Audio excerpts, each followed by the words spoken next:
जिस खबर का विश्लेषण करने वाले हैं वो हर उस कट्टरपंथी की आंखों में चुभने वाला है जिन्हें गाजा का अत्याचार तो दिखता है, लेकिन बांग्लादेश में हिंदुओं के साथ क्रूरता नहीं दिखती। यह उन सभी धर्मांधों को बेचैन कर देगा जिनकी संवेदना धर्म, क्षेत्र और देश को देखकर जगती है, जो फिलिस्तीन में बर्बरता पर तो छाती पीटने लगते हैं, लेकिन बांग्लादेश में हिंदुओं के साथ हुई निर्दयता उन्हें मात्र एक घटना लगती है। मित्रों, अतिवादियों की नई पौध तैयार करने वाले संक्रमित सोच के मौलानाओं को आईना दिखाने के लिए आज राष्ट्रवादी मुसलमान सड़क पर उतरे। सेलेक्टिव सोच वाले इच्छाधारी मानवतावादियों की आंखों से पट्टी उतारने के लिए लखनऊ से लेकर मुंबई तक मानवता के साथ अपनी आवाज बुलंद की, जिन्होंने बताया कि हिंदुस्तान में धर्मनिरपेक्षता का असली मतलब क्या होता है। इसलिए आज हम फिलिस्तीनी प्रेमी गैंग के हिमायती कट्टरपंथी मौलानाओं की आंखें खोलने वाले प्रदर्शन का विश्लेषण करेंगे। मित्रों, हमारी बाईं ओर जो आप तस्वीर देख रहे हैं वो मुंबई की है, जहां बांग्लादेश में हिंदुओं के साथ हुए अत्याचार के खिलाफ मौलानाओं का प्रदर्शन हुआ। इस विरोध प्रदर्शन में मुंबई और आसपास के जिलों की कई मस्जिदों के इमाम और जिम्मेदार लोगों ने शिरकत की। उनके हाथों में तख्तियां थी जिनमें हिंदुओं पर अत्याचार का विरोध था। ये लोग न सिर्फ बांग्लादेश के हत्यारे कट्टरपंथियों का विरोध कर रहे थे, बल्कि ये उन गाजा प्रेमी गैंग को भी संदेश दे रहे थे जिनकी सहानुभूति धर्म देखकर जगती है। राष्ट्रवादी मौलानाओं ने देश के मिलावटी विचारों वाले मौलानाओं को क्या संदेश दिया, वो जरूर ध्यान से सुनना चाहिए।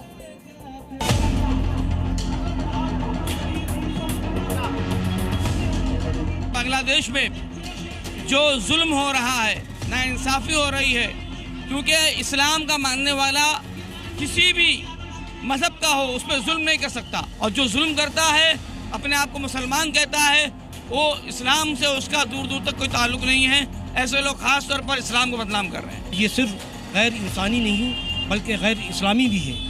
लिहाजा Raza Academy, all India Sunni Jamiatul Ulama और मुल्क भर के मुसलमान बांग्लादेश में जो कुछ भी हुआ है उसकी हम मज़म्मत करते हैं। अमन शांति बनाए कर रहें, खुद भी रहें और दूसरों को भी रहने का मौका दें, और जो है अमन और शांति का माहौल रहे हर तरफ।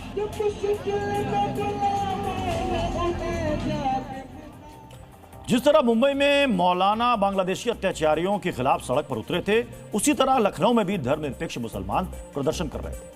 जिन कट्टरपंथियों ने बांग्लादेश में हिंसा की, दीपू दास की हत्या की और जिन लोगों ने मौन धारण कर ऐसे कट्टरपंथियों का वैचारिक समर्थन किया, उन सबको जमकर लताड़ लगाई। सबसे पहले हम आपको सुनाना चाहेंगे कि बांग्लादेश के जिन कट्टरपंथियों ने मजहब के नाम पर दीपू की हत्या की, उन्हें धर्मनिरपेक्ष भारतीय मुसलमान क्या कह रहे हैं। हिंदुस्तान का कोई भी मुसलमान, कोई भी नागरिक अत्याचार बर्दाश्त नहीं करेगा, और मोदी जी से हम मांग करते हैं कि बांग्लादेश के जो अत्याचार हो रहा है जगहों पर वो बंद किया जाए। हम हिंदुस्तानी हैं और जाहिर सी बात है यहाँ का हर हिंदू हमारा भाई है, इसलिए हम उसके देश में जो हो रहा है उसका विरोध पुतला फूंक के जरूरत पड़ी तो यहाँ का जो मुसलमान है वो वहाँ जाएगा भी, वहाँ जाएगा और लड़ेगा भी। भारत सरकार इसके ऊपर पड़ेगी तो बांग्लादेश भी जाएंगे अपने हिंदू भाइयों की रक्षा। बिल्कुल पूरा मुस्लिम समाज जाएगा। जरूरत पड़ी तो हम लोग हिंदू भाइयों की रक्षा करेंगे। हिंदू मुसलमान सब एक हैं हम लोग यहाँ के।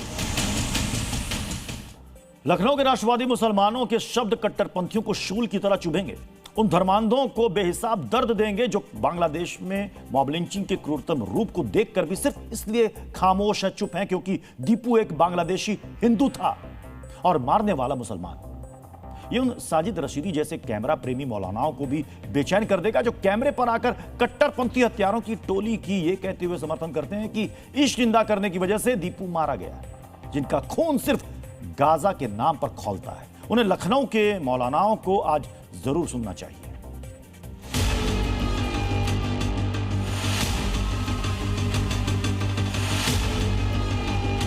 आपके नेता कह रहे हैं कि ये तो कुछ हो ही नहीं रहा, बांग्लादेश में ऐसा कुछ हो ही नहीं रहा, गाजा में हो रहा है, वहां के लिए प्रोटेस्ट करिए कह रहे हैं। ऐसे लोग आंखों के अंधे हैं, उनको दिखाई नहीं पड़ रहा है। अगर उनको गाजा से इतना ही ज्यादा हमदर्दी है तो मैं कहता हूँ गाजा जाके लड़ाई क्यों नहीं लड़ते हैं फिर वो। हिंदू हमारा भाई जिस देश में है, बांग्लादेश में तो हो ही नहीं रहा है, गाजा में हो रहा है सब। जो लोग कह रहे हैं ना वो अंधे हैं, उनको दिखाई नहीं देता है। हम लोग बेवकूफ हैं जो यहाँ पर हिंदुस्तान में लखनऊ राजधानी में इतना बड़ा प्रदर्शन कर रहे हैं। खुद ही अपने घर में बैठे हैं चुपचाप, उन्हें हमदर्दी नहीं है हमारे हिंदू भाई बहनों से। हमदर्दी होती तो आज हमारे साथ वो भी खड़े होते।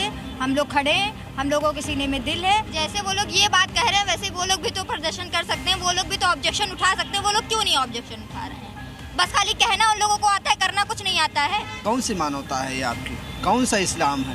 कौन सा कुरान है? तब तो आपकी आवाज़ नहीं निकल रही। हमारे रहनुमाओं की आवाज़ तब निकलती है जब बम फोड़ा जाता है। मित्रों, लखनऊ और मुंबई के देशभक्त मुसलमानों ने जो कहा वो हर हिंदुस्तानी के मन में होना चाहिए। ये हर किसी की आवाज होनी चाहिए, क्योंकि बांग्लादेश हमसे ही तो अलग हुआ एक देश है, हमारा पड़ोसी देश है। वहां के हिंदुओं की जड़ें हिंदुस्तान में ही है, लेकिन जिनकी सोच में मजहबी कट्टरवाद है और जो धर्मनिरपेक्षता का लबादा ओढ़कर सो रहे हैं, उन लोगों को इससे कोई फर्क नहीं पड़ता। उनको किस बात से फर्क पड़ता है वो हम आपको बताते हैं। उनको फिलिस्तीन से फर्क पड़ता है। जैसे फिलिस्तीन और गाजा शब्द का प्रयोग होता है, वैसे ही एक अलग तरह की खलबली मच जाती है। ऐसा लगता है जैसे मछली को तालाब से बाहर निकाल के रख दिया गया। अगर ऐसा नहीं होता तो एक स्टैंड अप कॉमेडियन का सिर्फ इसलिए विरोध नहीं होता क्योंकि उसकी कॉमेडी में फिलिस्तीन का प्रयोग हुआ था। शोरेन वर्मा की इस कॉमेडी पर हिंदुस्तान के कुछ मुसलमानों का खून खौलने लगा। बांग्लादेश में दीपू दास की हत्या पर जिन जिन की सहानुभूति छुट्टी पर चली गई थी, वो लौट गई। सोशल मीडिया पर रैली शुरू हो गई। फिलिस्तीन वाली मानवीय संवेदना की नदी में शोरेन वर्मा को डुबोने का सामूहिक कृत्य होने लगा। सोचिए, एक कॉमेडी पर इतना विलाप करने वालों में से किसी ने भी एक शब्द बांग्लादेश में दीपू दास की बर्बर हत्या पर नहीं कहा। क्यों नहीं कहा? क्योंकि ये अतिवाद के वायरस से ग्रसित लोग हैं।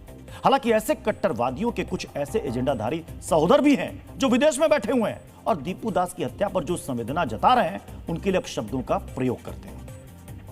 बॉलीवुड एक्ट्रेस जानवी कपूर ने बांग्लादेश में हुई बर्बरता का विरोध किया तो एक एजेंडाधारी यूट्यूबर को अखर गया। ऐसा लगा जैसे जानवी ने चोट तो बांग्लादेशी कट्टरपंथियों पर की, लेकिन दर्द उन अतिवादियों के वैचारिक सहोदर को हुई।